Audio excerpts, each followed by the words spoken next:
Okay, it's me, the peasant of Ottawa again. Well, listen, I'm going to bring you up to date on my life because you're not going to believe it. Um, remember I was talking about getting the money from the March of Dimes and my worker Laura Brown, who's helping me do all this. And so we get it together. I go and endorse the check at the driving company, driving school, and everything's fine. Start school on Monday, got the books, the class is good on Monday, and that's good. It's all good. So, anyway, second day, I'm there early, no problem. We're getting ready to do this written A test, and so class ends, go to Walkley Road, do the eye exam. I have to admit that I just barely made it through the eye exam because it was so far, but, anyways, I passed it. Hand them the medical form from my doctor of 12, 13 years. And the guy tells me at the behind the counter that I can't write my Z license. And I proceed to ask him why. And he says there's something missing on this medical that is not on the former medical. And so really, he says, yeah, you can't write and it's the end of the game, man. So now I can't go to school because it's pointless, because what M.T.O is asking me about is something that happened 20 years ago. And 3 years ago, again, like how this all started, was me being accused of driving through a crosswalk in my neighborhood where there were children in a crosswalk by a Muslim crosswalk guard. That's not the case. Um, there was a van double parked. I was coming up the street. I go by this corner at least 8 times a day. Drive my daughter to school, pick her up, bring her home, okay, and do other errands. So, anyways, this is normal for me. There was a double parked vehicle. I had blown my horn as I got by, moving slowly, and I'm in the other lane because I had no choice of the double parked vehicle. I see to my right that she was holding two children. They were on the sidewalk. I proceeded to go through when it was safe to do so. Turned left and went up Gower Street. So, anyways, next thing you know, I get a call from Scott Stewart, Canada Police Detachment here in Ottawa, and he asked me what happened that morning. I said nothing happened that morning, and anyways, I'm being accused of this. He had asked me, as I recall, if I was on any drugs. Do I do drugs? I said yes. I do morphine for my back. I have 4 cracked discs or 3 cracked discs in my back. Oh. Anyways, the next thing you know, he writes to Bob Shirelli and Judy Taggart of M.T.O in Toronto, with the help of James Devine, stating that I'm suicidal, I'm violent, and I have no regard for human life in their professional opinion. Man, I can quote this. So, anyways, now I'm being asked to do this horse and pony show. So I get through all the horse and pony show. Even my doctor, I have to immediately incriminate me by saying something I said in passing. What a psychologist or psychiatrist said to me once, long ago. So, anyways, they want to go back to 20 years. At the time, it was 18 years. So they're going back 20 years on a drug overdose. You know what I mean? 20 years ago, they're still after me. So 18 years back then, you know? In the meantime, what I had been doing with those years after the drug overdose, I gave up my career. I was making 55 grand easy back then, running for Alta Vista Post Office, doing all the gigs with Don. So, anyways, I go bankrupt because my lawyer tells me it's going to cost me 17 grand to get custody of my daughter. So I forfeit my career. I get legal aid. Jacqueline Houston, my lawyer, helped me get Melanie. It cost me everything. But she was more important to me than God. So, from that point, I get custody of Melanie. Not an easy thing to do for a man, a single father. So I bring her up on welfare. My Karis comes along, as you see at the side of my car. You know, I was a sacrificial lamb and all this deal because Melanie was everything, man. She ate, she had everything she needed. I was the sacrificial lamb. And Children's Aid tried to steal her away from me twice on false accusations. I go up on weapons charge on Morissette Avenue with oh, how can I forget Delaney? Anyways, he knew it was all bullshit, them raiding me that night and making the big show, you know. They brought me to the big show, took my daughter away from me over a drunk. Anyways, so John and I would take Children's Aid to court, go to the court twice. They actually took Melanie away from me. And if it wasn't for the judge realizing how fucked up the situation was, I mean, being accused of things I never did, but yet they all jumped on the bandwagon and come after me, well, I fought the good fight. Let me tell you, man. Fought the good fight.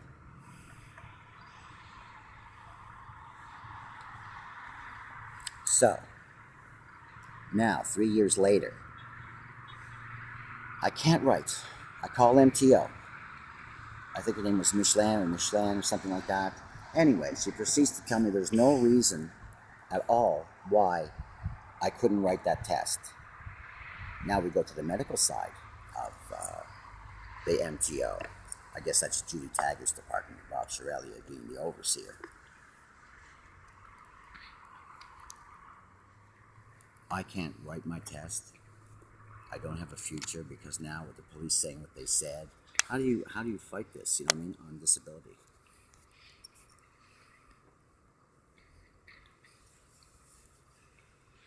So taxpayer pays. I pay for something that happened 18 years ago, and Bob Chirelia and Judy Taggart want to know. I mean, so I'm no longer in school. I will never go back. It's pointless now, you know what I mean? In my life now. Only a judge and my lawyer can solve this problem, or a lawyer.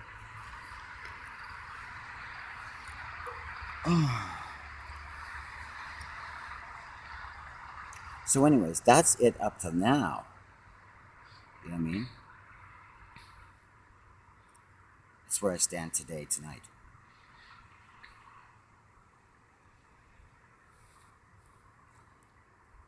I've had an unbelievable life, let me tell you.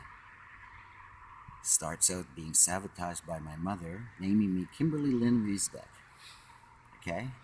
Now that fucking sabotaged me from the word go. So anyways, my birth certificate says I'm a female because some civil servant took the name and just took for granted that I was a girl. I mean, back in 1959. So you can imagine growing up, being the fourth of a family of six. I'm, from what I can remember, I'm an inconvenience. I used to live on Lac-Rodere Street, where my father used to catch rats eating their way through our bedroom walls and in the kitchen under the cupboard with muskrat traps on Lac-Rodere Street. I can still remember the address, 2566 Lac-Rodere, apartment 1. And I was so fucked up, in fear of that, my father used to catch them, throw them in the back, and for some warped thing, because they kept coming,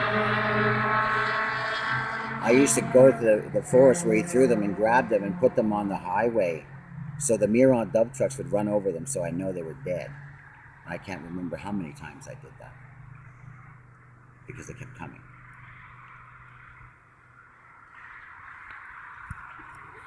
At 4, I'm sexually molested by my uncle. And by the way, so was my brother. I don't know who else he molested. But I'll get to that later.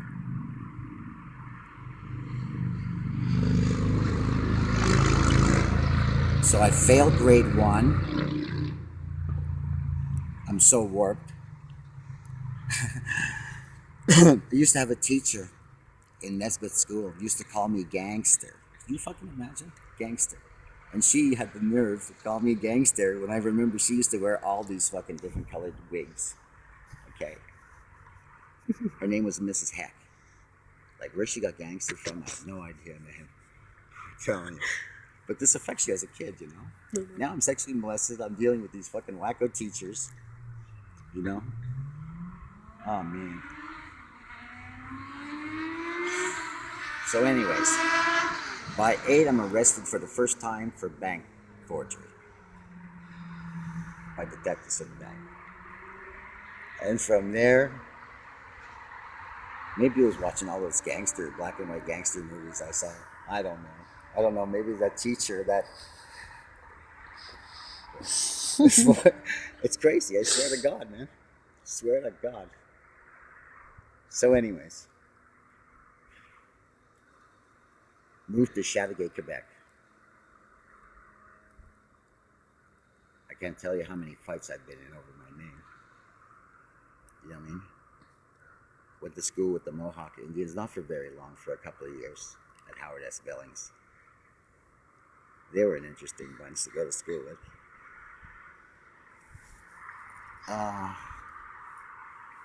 So, anyways,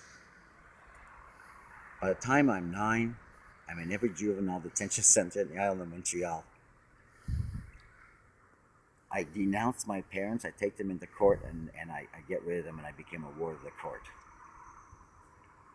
And I was done with them.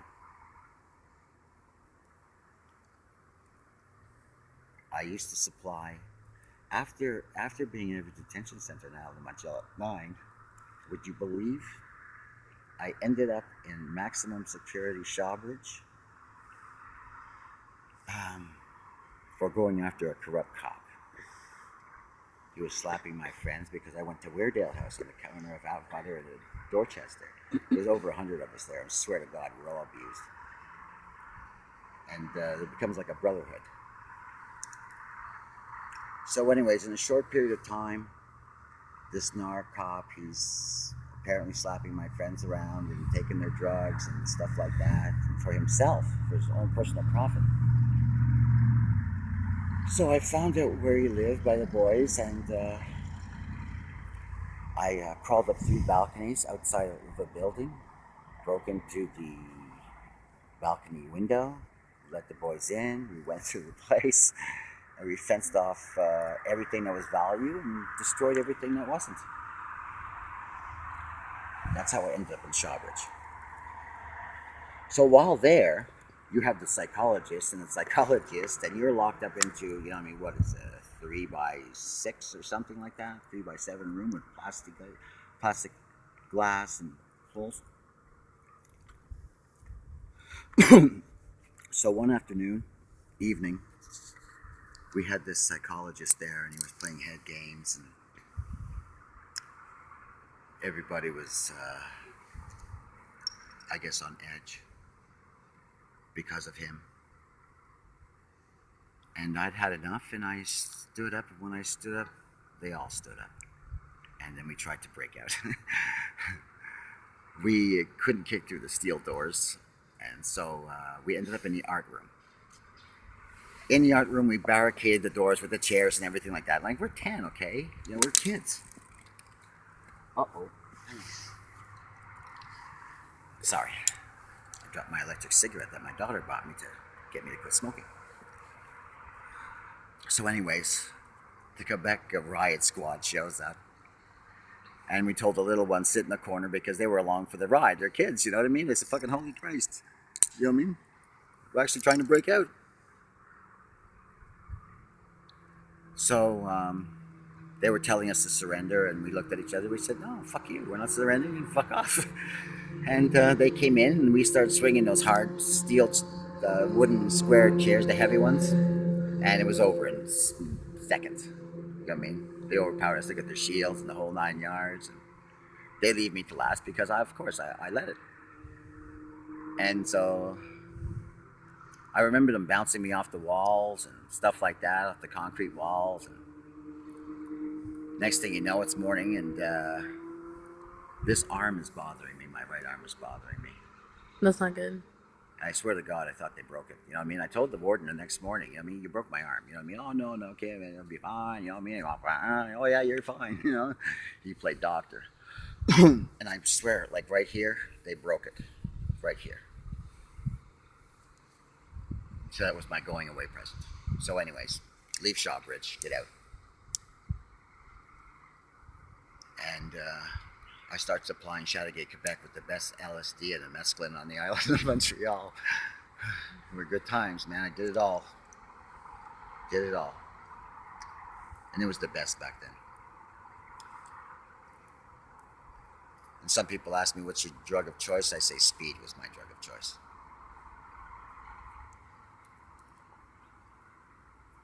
So, anyways,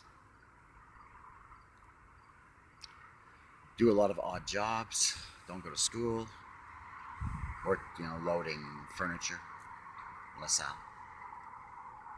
shit like that.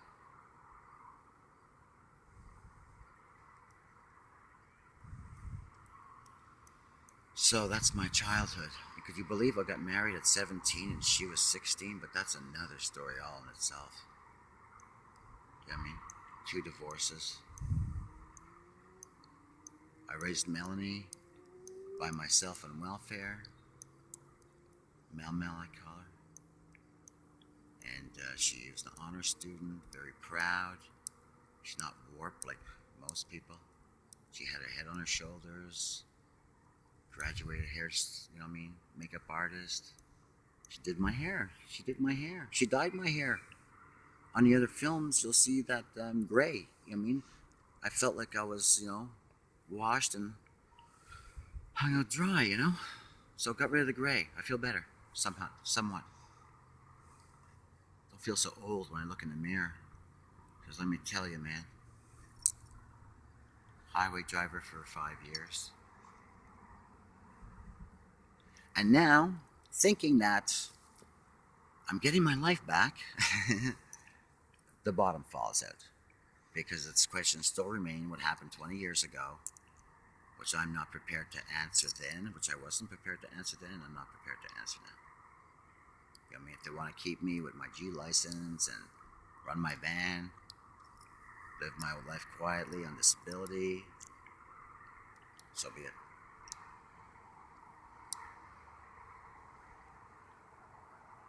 Anyways, I'm hoping that my lawyer will help me where I can finally settle this in court in front of a judge. You know what I mean? I don't believe they had the right to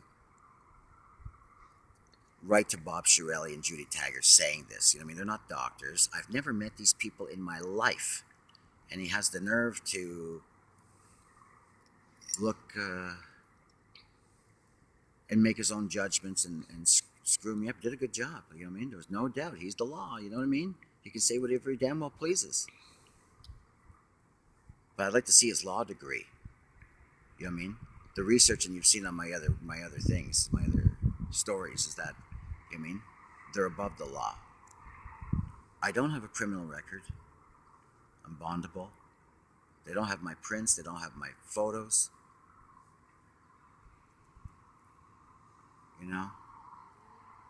But they always have to try to keep their foot on your neck, I'm tired.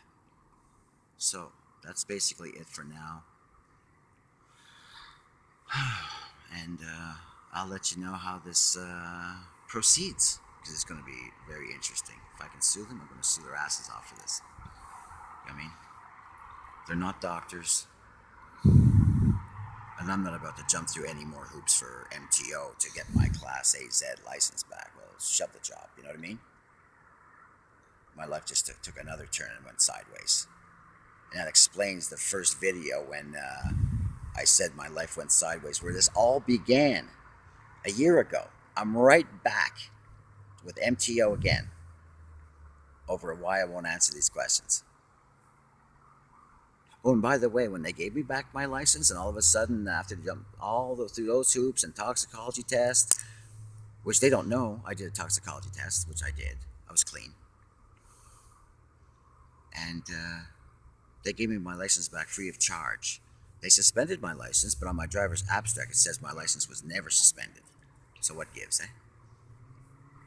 Can't have it both ways. So, anyways, that's my life from the peasants of Ottawa. Good night.